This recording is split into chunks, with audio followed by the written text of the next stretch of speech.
Olá, alunos! Vamos começar então a nossa terceira unidade. Nós acabamos de ver que o Karl Popper propõe uma teoria segundo a qual aquilo que caracteriza a ciência é ela ser falsificável. Mas tem um outro autor muito importante que diz algo bem diferente. Para conversar sobre o Thomas Kuhn, eu trouxe aqui o nosso professor do Departamento de Filosofia, Gilmar Stepanik, que vai então conversar com a gente sobre Thomas Kuhn e a estrutura das revoluções científicas. Eu agradeço o convite e a oportunidade de estar aqui e quero desejar a todos um bom curso. Professor Gilmar, o Popper escreveu em 1934 um livro que é a Lógica da Pesquisa Científica, que eu disse na aula anterior que era um livro muito importante. Mas talvez o grande rival desse livro na história da filosofia da ciência é um livro chamado A Estrutura das Revoluções Científicas, de 1962, publicado pelo Thomas Kuhn, na qual ele apresenta uma resposta muito diferente daquela do Popper. Será que você poderia dizer algumas palavras para a gente sobre a ideia central desse livro do Thomas Kuhn? Sim, são ideias, são conceitos trazidos pela obra e pelo pensamento de Thomas Kuhn extremamente importantes para a filosofia da ciência. E talvez a grande mudança que ocorra entre a abordagem de Popper e a abordagem de Thomas Kuhn é que Thomas Kuhn, por ser um físico teórico de formação, ele começou a estudar a história da ciência, enquanto que Popper, digamos assim, ele tinha uma outra preocupação ahistórica. Então, o ponto de partida dentro da filosofia da ciência de Thomas Kuhn é a concepção de que há uma prática científica e essa prática científica ela ocorre de uma forma diferente em seus diferentes períodos históricos.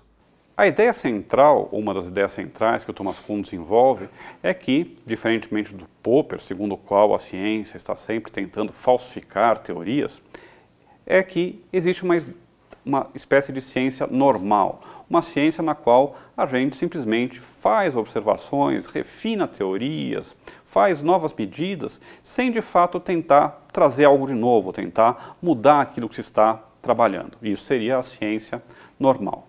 Mas ele também diz que, a partir de um certo momento, essa ciência normal entra em crise, e isso leva a revoluções, a mudança daquilo que ele chama de paradigmas. O que seriam os paradigmas para Thomas Kuhn e como é que se dá o processo de mudança de um paradigma para outro? Paradigmas seriam uma estrutura comunitária que perpassa, digamos assim, toda a visão de ciência para Thomas Kuhn. Paradigma não é apenas um conjunto de normas, não é apenas um conjunto de regras que devem orientar a prática científica.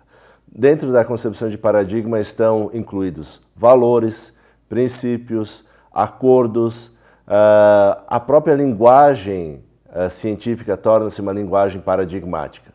Então, quando que nós somos levados a compreender a concepção de ciência paradigmática em Thomas Kuhn, nós somos levados a compreender, digamos assim, todo um arcabouço teórico conceitual que é utilizado pelos cientistas e que servem como ponto de partida para as investigações científicas.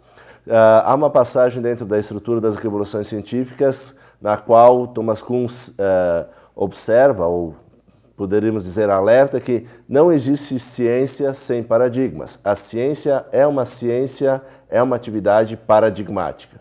Então, nesse sentido, os paradigmas eles fornecem o pano de fundo para que a prática científica ela possa ser desenvolvida em sua totalidade. Então, incluindo valores, acordos teóricos, acordos metodológicos. Por quê? Porque a prática científica é uma prática coletiva, não é apenas um único indivíduo que faz ciência. Em Thomas Kuhn nós encontramos uma atividade científica paradigmática, o que faz com que diferentes pessoas trabalhem associadas ou vinculadas a um único objetivo. As pessoas, os cientistas, neste caso, eles poderiam ter diferentes motivações e resolverem, digamos assim, adotarem princípios investigativos distintos. Mas é o paradigma que fornece, digamos assim, essa fusão necessária, promove essa convergência de interesses, fazendo que todos os cientistas partam do mesmo princípio e desenvolvam um trabalho comunitário. Ao longo desse trabalho comunitário, pode aparecer algumas anomalias que, hipoteticamente, conduzirão às crises. Então, falarmos em crises científicas, de acordo com Thomas Kuhn, é falarmos em episódios esporádicos que acontecem ao longo da história da ciência. E esses episódios esporádicos, eles têm como principal objetivo, eles são uma espécie de ruptura com o progresso da ciência. Ou seja, a ciência ela não vai progredindo de uma forma constante, através de conjecturas e refutações, como fala o filósofo Popper.